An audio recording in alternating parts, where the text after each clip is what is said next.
وَلَمَّا فَتَحُوا مَتَاعَهُمْ، تو جب انہوں نے اپنے مال و متاع ساز و سامان کو کھولا، وَجَدُوا بِضَاعَتَهُمْ، تو انہوں نے اپنے درہم اور دینار اور جو کچھ بھی یوسف علیہ السلام کو بدلے میں دے کر آئے تھے انہوں نے اسے پا لیا، ردت الیہم، کہ وہ ان کی طرف لوٹا دیا گیا ہے۔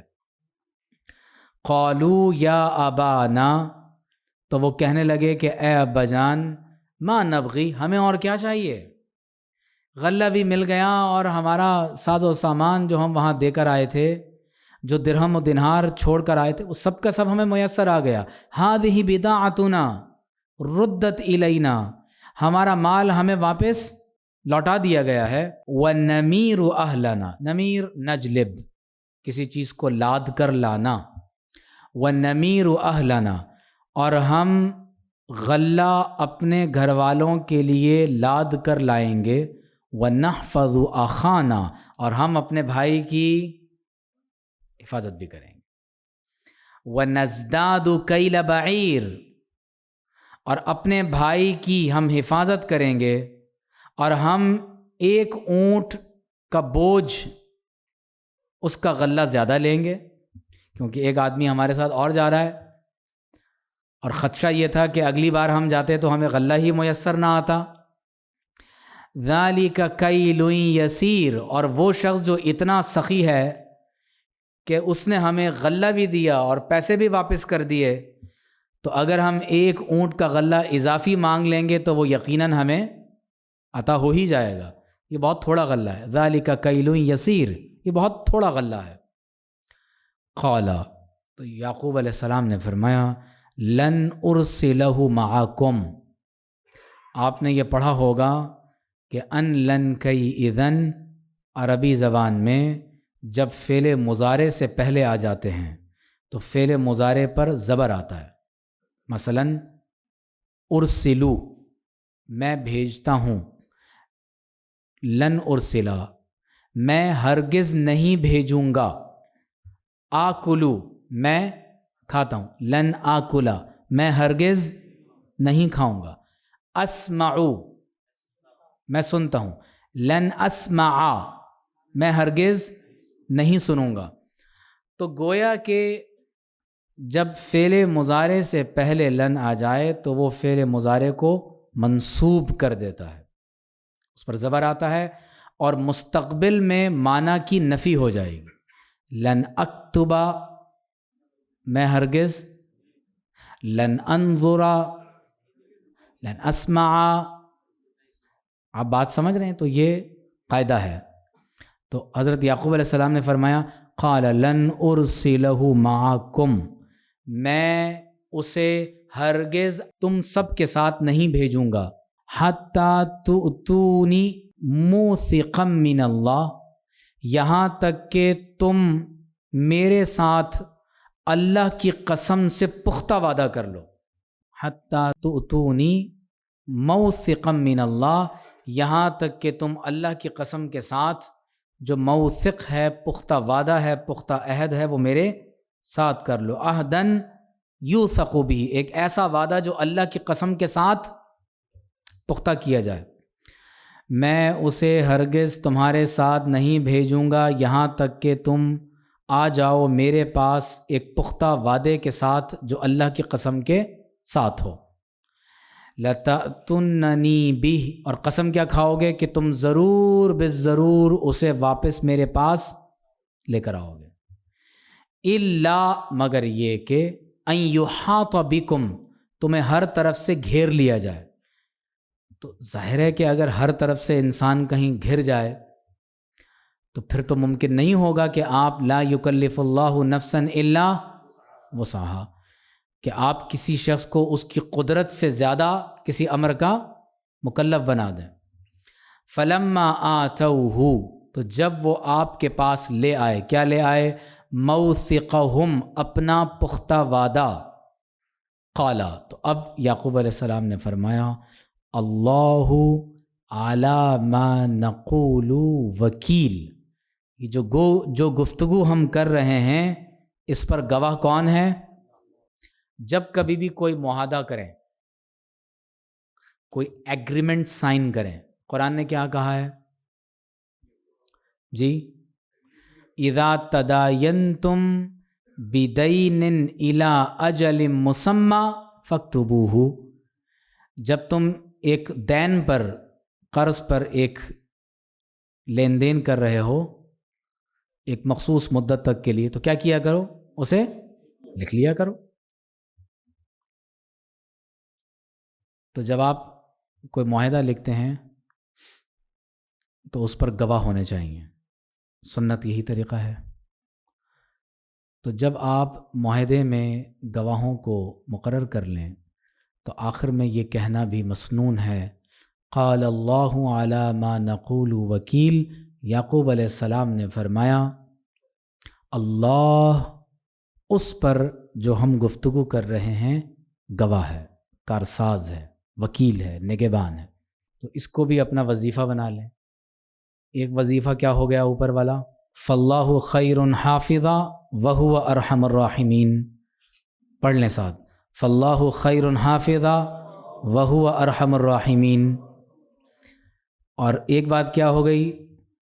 قال یعقوب علیہ السلام نے فرمایا اللہ علی ما نقول وکیل. جو ہم گفتگو کر رہے ہیں اس پر اللہ وکیل ہے. وقال، اور یعقوب علیہ السلام نے فرمایا یا بنی، اے میرے پیارے بچوں. باپ ہے نا تو ظاہر بیٹوں کی محبت. کتنے بیٹے تھے جی؟ 12 ہو گئے نا، 12 بیٹے تھے. وقال یا بنی، اے میرے پیارے بچوں، لا تدخلوا من باب واحد. تم سب مصر میں ایک دروازے سے داخل مت ہونا.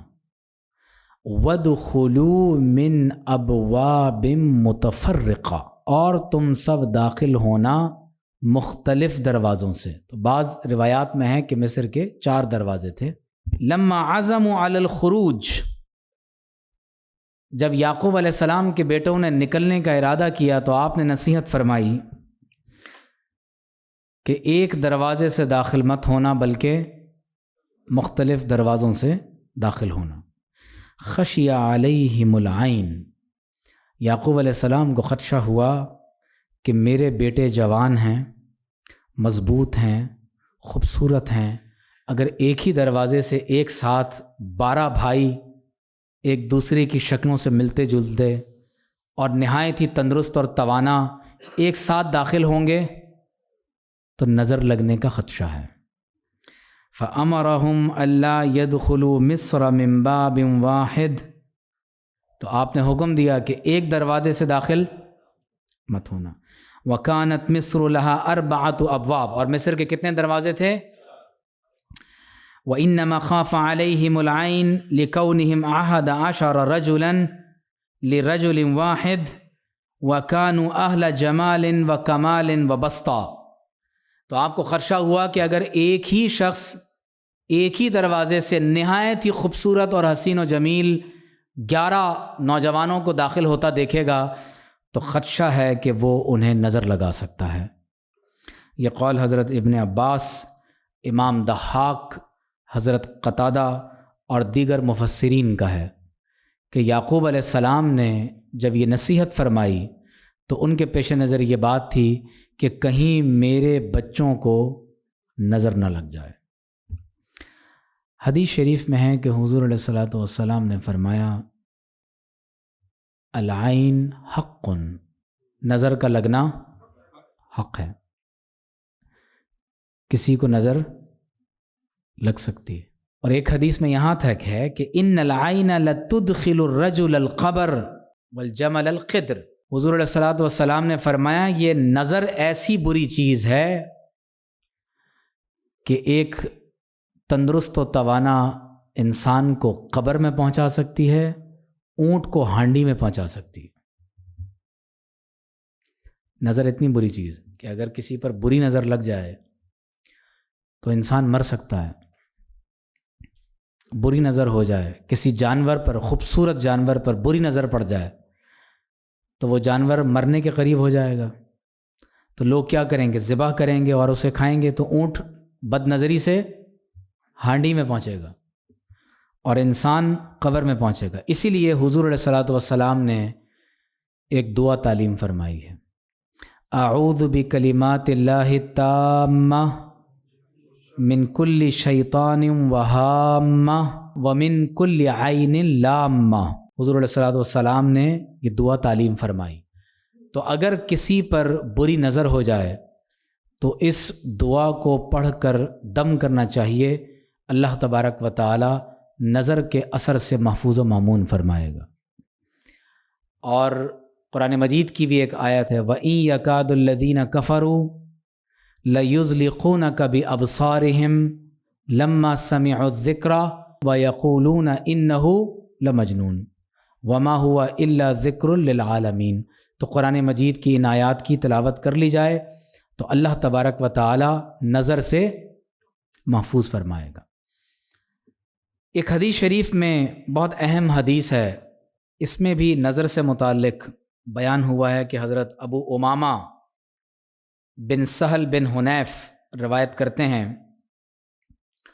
کہ ایک دن عامر بن ربیعہ رضی اللہ تعالی عنہ نے میرے والد حضرت سہل بن حنیف رضی اللہ تعالی عنہ کو دیکھا کہ آپ غسل فرما رہے تھے۔ اب ظاہر ہے کہ زمانے قدیم میں ہوتا یہ تھا کہ لوگ اس قدر ایک منڈیر یا دیوار بنا لیا کرتے تھے کہ جہاں سے انسان کا سطر ڈھک جائے اور اوپر کا بدن نظر آ رہا ہے، اور وہ غسل کر لیا کرتے تھے۔ یا ایک دوسری صورت یہ ہو سکتی ہے کہ وہ کسی نہر میں یا کسی جگہ پر انسان تہبند پہن کر غسل کرتا ہو تو لوگ اس صورت میں بھی اس کو اوپر سے دیکھ سکتے ہیں۔ تو انہوں نے کہا کہ اللہ کی قسم، سہل کے جسم اور رنگ و روپ کا کیا کہنا، میں نے تو آج تک اتنا خوبصورت انسان نہیں دیکھا۔ اب جو ہی آپ نے یہ کہا تو ابو امامہ کہتے ہیں کہ عامر کا یہ کہنا تھا تو ایسا محسوس ہوا کہ جیسے میرے والد بس گر گئے ہیں۔ جو ہی ان کی نظر پڑی انہوں نے یہ لفظ ادا کیے اور میرے والد غش کھا کر گر پڑے۔ نظر اتنی بری چیز ہو سکتی ہے۔ تو حدیث شریف میں ہے کہ چنانچہ فأتی رسول اللہ صلی اللہ علیہ وآلہ وسلم، تو صحابہ کا تو ایک ہی بات آتی تھی، جب کبھی کوئی مسئلہ ہوا تو فوراً حضور کی بارگاہ میں حاضر ہو گئے۔ اب آپ غور کر رہے ہیں، بظاہر ایک جسمانی صحت کا مسئلہ ہے، لوگوں کو کیا پتا کیا ہوا، تو جو ہی غش کھا کر زمین پر گرے صحابہ انہیں اٹھا کر حضور کی بارگاہ میں لے آئے۔ تو جب کبھی کوئی مسئلہ درپیش ہو تو حضور کی بارگاہ میں حاضر ہو جائیں، بس یہی حل ہے۔ گزشتہ نشستوں میں ہم نے قوت الاستسقاء پر بھی بات کی تھی کہ گنبد خضرا میں جو ایک چھوٹی سی کھڑکی کھلی ہوئی ہے تو وہ روشن دان اسی لیے بنایا گیا کہ جب کبھی بارش برسنا بند ہو جاتی، قحط کا عالم ہوتا، تو ترکان عثمان کے دور میں باقاعدہ اس کھڑکی کو کھولا جاتا تھا اور اللہ تبارک و تعالی بارش کو برسا دیا کرتے تھے۔ اور یہ طریقہ کار صحابہ کے دور میں عہد رسالت کے فوری بعد صحابہ کرام کا یہ معمول رہا کہ حضور علیہ الصلاۃ والسلام کی قبر انور سے چھت پر سے کھجور کی چھال ہٹا دیا کرتے تھے۔ تو حدیث میں ہے کہ حضور علیہ الصلاۃ والسلام کی بارگاہ میں لایا گیا، یا رسول اللہ هل لک فی سہل بن حنیف، یا رسول اللہ آپ سہل بن حنیف پر کوئی توجہ فرمائیں گے صلی اللہ علیہ وسلم۔ اللہ اکبر۔ حدیث میں ہے کہ واللہ ما یرفع راسہ، ایسی بری حالت تھی کہ وہ سر بھی نہیں اٹھا سکتے تھے۔ تو حضور علیہ الصلاۃ والسلام نے حضرت سہل کی حالت کو جو ہی دیکھا تو فرمایا هل تتہمون له احدا، تمہارا کیا خیال ہے کسی نے حضرت سہل کو نظر تو نہیں لگائی؟ حضور نے فوراً یہ فرمایا سہل پر کسی نے نظر تو نہیں لگائی، تم کسی کو مورد الزام تو نہیں ٹھہراتے ہو کہ اس نے ان کو نظر لگا دی؟ فقالو، تو انہوں نے کہا کہ یا رسول اللہ ہم عامر بن ربیعہ پر اس کا اتہام باندھتے ہیں، مورد الزام ٹھہراتے ہیں، انہوں نے نظر لگائی۔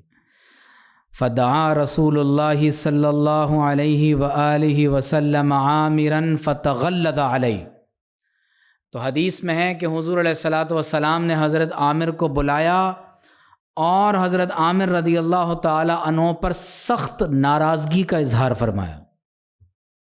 آپ دیکھ رہے ہیں، تو کسی پر نظر برے انداز سے، حسد کے جذبات کے ساتھ نہیں لگانی چاہیے، منع ہے، اور آپ صلی اللہ علیہ وسلم نے اس پر سختی فرمائی۔ اور آپ صلی اللہ علیہ وسلم نے ارشاد فرمایا، اللہ اکبر، علامہ یقتل احدکم اخاہ، فرمایا کس بات پر تم میں سے کوئی اپنے بھائی کو ہلاک کرنا چاہتا ہے؟ الا برکتا، فرمایا جب تم نے اپنے بھائی کو دیکھا تو برکت کی دعا کیوں نہیں دی؟ ما شاء اللہ لا قوت الا باللہ، اللہ کی تعریف کرتے اور دعا کرتے کہ اللہ تعالیٰ تمہیں برکت عطا فرمائے۔ برکت کی دعا یعنی جو اللہ نے نعمت عطا فرمائی ہے اللہ اس میں مزید اضافہ فرما دے۔ اور پھر ایک حضور نے جو بات ارشاد فرمائی، یہ ایک ایسا عمل ہے کہ اگر کسی پر سخت ترین نظر ہو تو آپ اس عمل کو دہرا لیں۔ بعض اوقات ہم سمجھتے ہیں کہ کسی پر جنات کے اثرات ہو گئے، بعض اوقات ہم یہ سمجھتے ہیں شاید کوئی کسی بہت سخت بیماری میں مبتلا ہو گیا ہے، جبکہ وہ نظر ہوتی ہے۔ اور یاد رکھ لیں کہ بری نظر انسانوں کی بھی ہوتی ہے اور جنات کی بھی ہوتی ہے۔ بعض اوقات بری نظر انسان بھی لگاتے ہیں اور جنات بھی لگاتے ہیں۔ تو اس صورت میں حضور نے فرمایا اغتسل لہو، تم اپنے بھائی کی طرف سے غسل کرو۔ نظر لگانے والے سے کیا فرمایا؟ تم ان کی طرف سے غسل کرو۔ اور بعض روایات میں ہے فرمایا تم ان کی طرف سے وضو کرو۔ تو حدیث شریف کے اندر یہ بات ذکر ہے، فغسل لہو عامر، تو جن پر نظر لگائی گئی تھی ان کے لیے حضرت عامر بن ربیعہ رضی اللہ تعالی عنہ نے غسل کیا۔ فغسل له عامر وجهه ويديه ومرفقيه وركبتيه واطراف رجليه، تو اب انہوں نے اپنے چہرے کو، اپنے ہاتھوں کو، اپنی کوہنیوں کو، اپنے گھٹنوں کو، آپ نے اپنے جسم کو دھویا۔ اور حدیث میں ہے کہ یہ تمام آپ نے دھونے کا کام ایک بڑے برتن میں کیا۔ اور حدیث میں ہے کہ پھر وہ پانی جس سے حضرت عامر نے یہ تمام اعضاء دھوئے تھے وہ پانی حضرت سہل پر ڈال دیا گیا، تو اس کا اثر یہ ہوا کہ آپ ایسے فوری طور پر ٹھیک ہو گئے کہ جس طرح آپ کو کوئی بیماری تھی ہی نہیں، جس طرح آپ کو بد نظر تھی ہی نہیں، اور اٹھ کر لوگوں کے ساتھ اس طرح چلنا شروع کر دیا گویا کہ آپ کو کچھ ہوا ہی نہیں تھا۔ فراح مع الناس لیس لہ باس، تو لوگوں کے ساتھ ایسے چلنے لگے گویا کہ کچھ ہوا ہی نہیں۔ بعض اہل علم نے یہ بھی لکھا ہے کہ اگر آپ کو یہ معلوم نہ ہو، بعض اولیاء اور بزرگوں کا یہ طریقہ ہے، اگر آپ کو یہ معلوم ہی نہیں ہے کہ نظر کس نے لگائی ہے، اب کیا کریں گے؟ تو جس نے نظر لگائی ہے آپ اس کا ارادہ کر کے اس کی طرف سے آپ وضو کر لیں، اور اس پانی کو ایک لگن، ایک بڑے برتن میں گرائیں، اور وہ مستعمل پانی آپ جو ہی اس پر ڈالیں گے تو انشاءاللہ تعالی اگر نظر بد ہے اللہ تعالی اس نظر بد سے محفوظ و مامون فرما دے۔ اگر آپ کو یہ خدشہ ہے کہ آپ کے گھر میں ایسا ہو گیا ہے، دیکھیں یہ بہت بری بات ہوتی ہے، یعنی نظر کا لگ جانا یہ بہت برا ہوتا ہے۔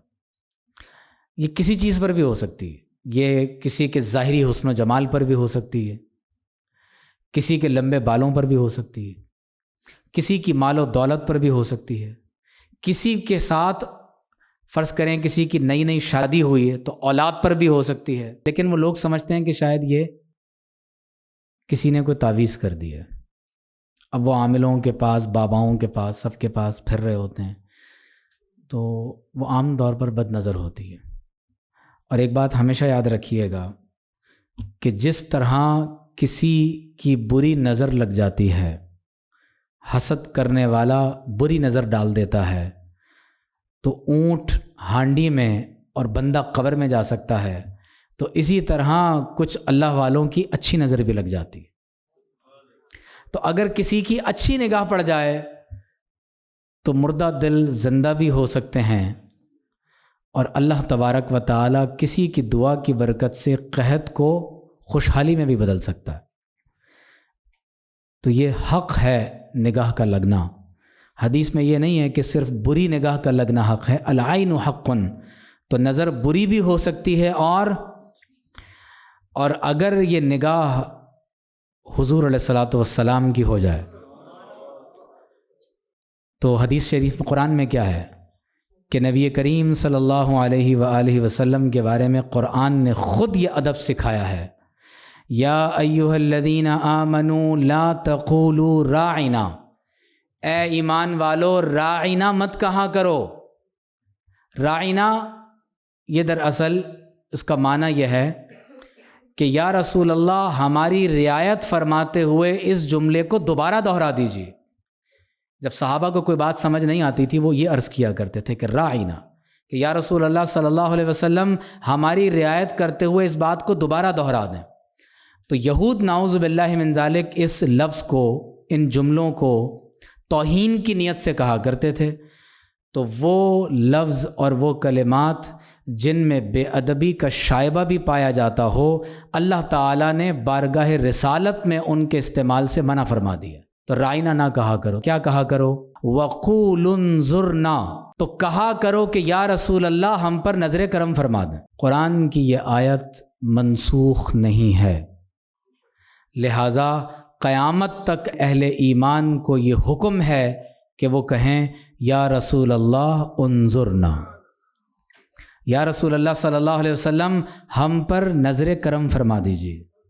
اور یقین جانیں کہ اگر حضور علیہ الصلاۃ والسلام کی کسی صاحب ایمان پر نگاہ ناز ہو جائے تو وہ تیر جو کمان سے نکل چکا ہو وہ تیر بھی واپس آ سکتا ہے۔ وہ تیر جو کمان سے نکل چکا ہو، چلا ہوا تیر واپس آ سکتا ہے۔ اللہ تبارک و تعالی اس قدر حضور علیہ الصلاۃ والسلام کی نگاہ ناز میں برکت عطا فرما دیتا ہے۔ تو لہٰذا انظرنا یہ حکم آج بھی ہے، اور میں متعدد واقعات اس پر آپ کو سنا چکا ہوں۔ ایک بہت بڑے محدث اپنی کتاب میں یہ واقعہ رقم کرتے ہیں کہ ایک زمانہ قدیم کی بات ہے کہ ایک شخص مدینہ منورہ میں حاضر ہوا، اور جب حاضری ہونے لگی تو کسی نے کہا کہ حضور کی بارگاہ میں میرا سلام عرض کر دینا، اور وعدہ لے لیے۔ تو جب یہ سلام پیش کرنے حاضر ہوئے تو سلام پیش کرنا بھول گئے کسی اور کی طرف سے، اب وعدہ کر لیا تھا۔ اب مدینہ طیبہ سے باہر آ گئے، قافلہ روانہ ہونے کو ہے، اور جب یاد آیا تو کہا کچھ دیر کے لیے انتظار کیجیے، ایک بہت اہم کام یاد آ گیا۔ تو امیر قافلہ نے کہا کہ اگر واپس آئے تاخیر ہو گئی تو قافلہ روانہ ہو جائے گا۔ تو یہ حضور علیہ الصلاۃ والسلام کی بارگاہ میں حاضر ہوئے، فلاں شخص کی طرف سے سلام پیش کیا، اور جب واپس آئے تو قافلہ واپس جا چکا تھا۔ تو اب نہ ساتھ سواری ہے، نہ زاد راہ ہے، نہ دراہم اور دینار ہیں، نہ کھانا پینا ہے۔ تو فوراً مدینہ طیبہ میں حضور علیہ الصلاۃ والسلام کی خدمت اقدس میں حاضر ہو گئے، اور درود و سلام پڑھتے پڑھتے آپ کو اونگ آ گئی۔ جو ہی ظاہری آنکھیں بند ہوئیں، دل کی آنکھیں کھل گئیں، حضور علیہ الصلاۃ والسلام کا دیدار نصیب ہوا۔ اور بخاری اور مسلم کی یہ حدیث ہم متعدد بار پڑھ چکے ہیں کہ نبی کریم صلی اللہ علیہ وآلہ وسلم نے فرمایا، من رآنی فی المنام فسیرانی فی الیقظہ، جس نے مجھے حالت خواب میں دیکھا عنقریب مجھے حالت بیداری میں بھی دیکھے گا۔ تو آپ صلی اللہ علیہ وسلم نے فرمایا یا ابا الوفا، اے وفا کرنے والے۔ تو آپ نے عرض کی یا رسول اللہ صلی اللہ علیہ وسلم میری کنیت تو ابو العباس ہے۔ فرمایا کہ تم ابو الوفا ہو کہ تم نے وعدہ پورا کیا ہے۔ اور پھر اسی حالت میں حضور علیہ الصلاۃ والسلام نے میرا ہاتھ پکڑا اور مجھے خانہ کعبہ میں کھڑا کر دیا۔ جب میری آنکھ کھلی تو میں مسجد نبوی میں نہیں، میں کعبہ شریف میں کھڑا ہوا تھا۔ اور کچھ عرصے بعد میرے بعد وہ قافلہ پھر مکہ مکرمہ پہنچا۔ تو کبھی بھی کوئی مسئلہ آپ کو درپیش ہو جائے زندگی کے کسی بھی مرحلے میں، اس کو اپنا معمول بنا لیں۔ زندگی کے کسی بھی مرحلے میں تمام علائق اور اسباب اور وسائل منقطع ہو جائیں اور کہیں سے کوئی امید نہ ہو، تو حدیث شریف میں بڑی مشہور دعا ہے کہ حضرت عثمان بن حنیف رضی اللہ تعالیٰ عنہ، سنن ابن ماجہ کی حدیث ہے کہ آپ فرماتے ہیں کہ ایک نابینا حضور علیہ الصلاۃ والسلام کی بارگاہ میں حاضر ہوئے اور عرض کی یا رسول اللہ صلی اللہ علیہ وسلم آپ دعا فرما دیں کہ اللہ مجھے آنکھیں عطا فرما دیں۔ تو حضور علیہ الصلاۃ والسلام نے فرمایا کہ دنیا میں آنکھیں چاہیے یا آخرت میں اجر چاہیے؟ تو انہوں نے عرض کی یا رسول اللہ صلی اللہ علیہ وسلم مجھے دنیا میں آنکھیں چاہیے، کیونکہ ان کو معلوم تھا کہ جو ہی آنکھیں ملیں گی تو حضور کا دیدار نصیب ہوگا۔ تو آپ سوچیں جنت کے بالمقابل یا رسول اللہ مجھے آنکھیں چاہیے۔ تو حضور علیہ الصلاۃ والسلام نے فرمایا کہ آپ جائیں، تازہ وضو کریں، 2 رکعت نماز نفل پڑھیں اور یہ دعا کریں، اللہم انی اسألک و اتوجہ الیک بنبینا محمد صلی اللہ علیہ وآلہ وسلم نبی الرحمہ یا محمد صلی اللہ علیہ وآلہ وسلم انی اتوجہ بکا الی ربک ان تقضی حاجتی۔ یہ حدیث کے لفظ ہیں، ترجمہ سن لیں۔ اللہم انی اسألک، اے اللہ میں تجھ سے سوال کرتا ہوں، واتوجہ الیک، اور میں تیری طرف متوجہ ہوتا ہوں، بنبینا محمد صلی اللہ علیہ وآلہ وسلم نبی الرحمہ، ہمارے نبی محمد صلی اللہ علیہ وسلم کے وسیلے سے جو نبی الرحمت ہیں۔ یا رسول اللہ میں آپ کے وسیلے سے آپ کے رب کی طرف متوجہ ہوتا ہوں کہ اللہ تبارک و تعالی میری اس حاجت کو پورا فرما دے۔ تو حضرت عثمان بن حنیف فرماتے ہیں کہ جو ہی اس شخص نے نماز کے بعد یہ دعا پڑھی اور ہمارے پاس واپس آئے تو وہ ہم سے زیادہ بینا تھے۔ تو اس دعا کو اپنا معمول بنا لیں کہ جب کبھی کوئی مسئلہ درپیش ہو تو 2 رکعت نماز نفل کے بعد حضور علیہ الصلاۃ والسلام کی طرف متوجہ ہوں، درود و سلام پڑھیں، تو انشاءاللہ تعالی جب آپ کہیں گے کہ یا رسول اللہ انظرنا، تو امتی تو ہر وقت حضور کی نگاہ ناز میں ہوتے ہیں صلی اللہ علیہ وسلم۔ یہ بات یاد رکھیے گا، ہر صاحب ایمان ہر لمحے حضور علیہ الصلاۃ والسلام کی نگاہ ناز میں ہے، اور حضور علیہ الصلاۃ والسلام کے قلب اطہر سے جو ایمان کا نور پوری کائنات کو روشن کر رہا ہے، تو جس صاحب ایمان کے دل میں وہ ایمان کا نور جا رہا ہے اس کا ایمان قائم ہے، اور جس کی طرف سے حضور کی یہ توجہ ہٹ جائے وہ صاحب ایمان ختم ہو جاتا ہے۔ تو لہٰذا حضور کی توجہات تو ہماری طرف ہیں، ضرورت اس امر کی ہے کہ ہم بھی اپنی توجہ آقا علیہ الصلاۃ والسلام کی طرف کر لیں۔ صدیق اکبر رضی اللہ تعالیٰ عنہ نے تو اپنے گھر کا دروازہ ہی حضور کے دروازے کے سامنے رکھا ہوا۔ اب بات سمجھ رہے ہیں؟ تو ایسی عقیدت اور محبت ہونی چاہیے، اور اس کا طریقہ یہ ہے کہ اگر یہ چاہتے ہیں کہ ایسا تعلق خاطر نصیب ہو جائے تو اس کے لیے اپنی زندگی میں اپنے شب و روز میں حضور علیہ الصلاۃ والسلام کے ساتھ تنہائی کا کچھ تعلق قائم کر لیں۔ زندگی میں 24 گھنٹوں میں تنہائی کے کچھ لمحات ایسے ہوں کہ جہاں ہمارے قریب ترین رشتہ داروں میں سے ہمارے پاس کوئی نہ ہو، ہمارے پاس موبائل بھی نہ ہو، اور وہ زندگی کے چند لمحات ایسے ہوں کہ ہم خود کو خود سے بھی جدا کر دیں اور پھر اپنے آپ کو جب حضور کی بارگاہ میں پیش کریں گے تو اس عمل کو آپ بار بار دہرائیں، آپ کو محسوس ہوگا کہ حضور علیہ الصلاۃ والسلام کے ساتھ قرب اور نیاز مندی کا ایک عجب تعلق آپ کا قائم ہو گیا۔ تو ہمارے محدثین نے لکھا ہے کہ واجب علی کل مسلم اعجبہ شیئا ان یبرکہ، کوئی چیز آپ کو اچھی لگے، خوبصورت لگے، فوراً برکت کی دعا کر دیں۔ جو ہی آپ برکت کی دعا کریں گے، اور تبریک کی دعا پتہ ہے کیا ہے؟ تبارک اللہ احسن الخالقین، تبارک اللہ احسن الخالقین اللہم بارک فیہ، اے اللہ انہیں اس میں برکت عطا فرما دے۔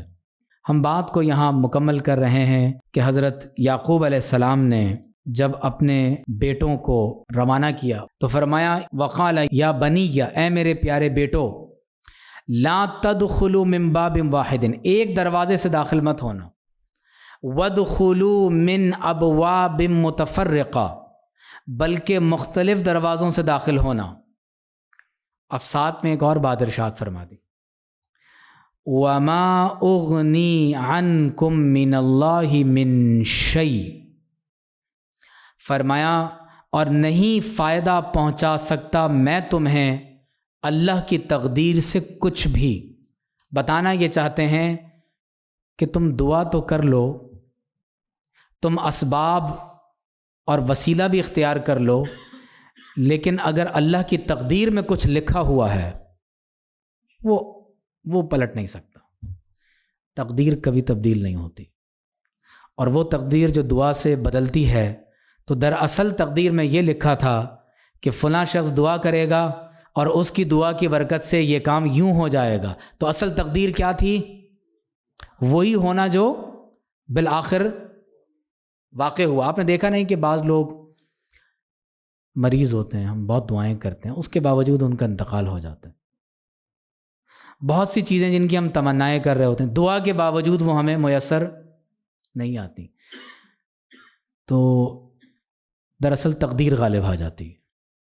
اور جو بندہ خود کو تقدیر کے ساتھ راضی کر لیتا ہے، من رضی باللہ ربا وبالاسلام دینا وبمحمد صلی اللہ علیہ وآلہ وسلم رسولا، جو اللہ کے رب ہونے پر راضی ہو گیا، جو اسلام کے دین ہونے پر راضی ہو گیا، اور جو حضور علیہ الصلاۃ والسلام کے رسول اور نبی ہونے پر راضی ہو گیا، تو اللہ فرماتا ہے میں اسے ایمان کا ذائقہ عطا کر دوں گا۔ حدیث میں ہے کہ اللہ تعالیٰ اسے ایمان کا ذائقہ عطا کر دے گا۔ تو فرمایا کہ اگر اللہ کی تقدیر غالب ہے تو پھر تو ہم کچھ نہیں کر سکتے۔ ان الحکم الا للہ، نہیں ہے کوئی حکم مگر وہی جو، کائنات میں کوئی چیز اللہ کے حکم کے بغیر نہیں ہو رہی۔ اب یہ لازم نہیں ہے کہ ہمیں اس کی حکمت بھی معلوم ہو، لیکن ہمیں کیا کرنا ہے؟ ہمیں تدبیر کرنی ہے۔ یہ تقدیر کا مسئلہ حل فرما رہے ہیں حضرت یعقوب علیہ السلام اس ایک آیت میں۔ پہلے کیا فرمایا؟ لا تدخلوا من باب واحد وادخلوا من ابواب متفرقہ، تدبیر کرنے کا حکم دے دیا۔ اس کے ساتھ عقیدے کی تصحیح فرما دی کہ اگر تقدیر میں کوئی چیز لکھی ہے تو تدبیر اسے لوٹا نہیں سکتی۔ اس کائنات میں کوئی کام اللہ کے حکم کے بغیر، تو تدبیر کیجئے، اور پھر علیہ توکلت، اور پھر اللہ پر، اسی پر میں نے توکل کیا۔ وعلیہ فلیتوکل المتوکلون، اور اسی پر توکل کرنے والوں کو توکل کرنا چاہیے۔ حضرت سیدنا امیر المومنین فاروق اعظم رضی اللہ تعالی عنہ، حضرت امام محمد کتاب الکسب میں فرماتے ہیں کہ ایک مقام سے گزرے تو دیکھا کہ کچھ لوگ اپنی گردنیں جھکائے ہوئے بیٹھے ہوئے ہیں۔ آپ نے پوچھا یہ کون ہیں؟ تو کہا یہ قراء ہیں، بڑے بڑے قاری قراء۔ تو فرمایا یہاں کیوں بیٹھے ہوئے ہیں؟ تو کہا یہ متوکلون ہیں، توکل کیے ہوئے ہیں، توکل کیے ہوئے ہیں کہ کوئی آئے گا اور کچھ پیسے دے گا، کچھ غلہ اناج دے دے گا۔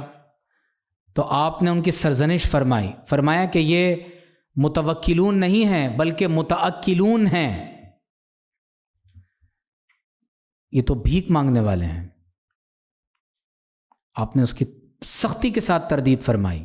مراد کیا ہے کہ بعض اوقات ہم توکل کا معنی یہ سمجھ لیتے ہیں کہ تدبیر نہیں کرنی، اور بس توکل کا معنی یہ ہے کہ بغیر تدبیر کے تقدیر میں جو ہوگا مل جائے گا، جبکہ تقدیر میں لکھا ہے کہ تدبیر کرو گے تو ملے گا. آپ بات سمجھ رہے ہیں؟ تو لہٰذا یہاں تقدیر کا بھی ایک بہت اہم مسئلہ حل ہو گیا. اللہ تعالیٰ کی بارگاہ میں ہم دعا گو ہیں، پروردگار عالم ہم سب کو توکل کرنے کی توفیق عطا فرمائے. ایک حدیث میں کیا ہے، ایک صحابی نے پوچھا کہ یا رسول اللہ صلی اللہ علیہ وسلم، میں اونٹ باندھوں پھر توکل کروں یا اونٹ کو کھلا چھوڑ دوں پھر توکل کروں؟ تو فرمایا اعقلھا وتوکل، پہلے اونٹ کو باندھو پھر توکل کرو. اپنی تدبیر آپ پوری کریں گے اور پھر آپ تقدیر پر بھروسہ کریں گے. اللہ تعالی ہمیں توکل کی توفیق عطا فرمائے. اللہ تعالی ہمیں بد نظروں کی بد نظری سے محفوظ فرمائے، اور اللہ رب کریم ہمیں اپنے امور پر اللہ کو وکیل بنانے کی توفیق عطا فرمائے، اور اللہ رب کریم ہمیں اپنے اہل خانہ اور رشتہ داروں کے ساتھ امانت کے ساتھ رہنے کی توفیق عطا فرمائے، اور پروردگار عالم ہمیں قرآن مجید سیکھنے کی اور اس پر عمل کی توفیق عطا فرمائے. وآخر دعوانا الحمد للہ رب العالمین.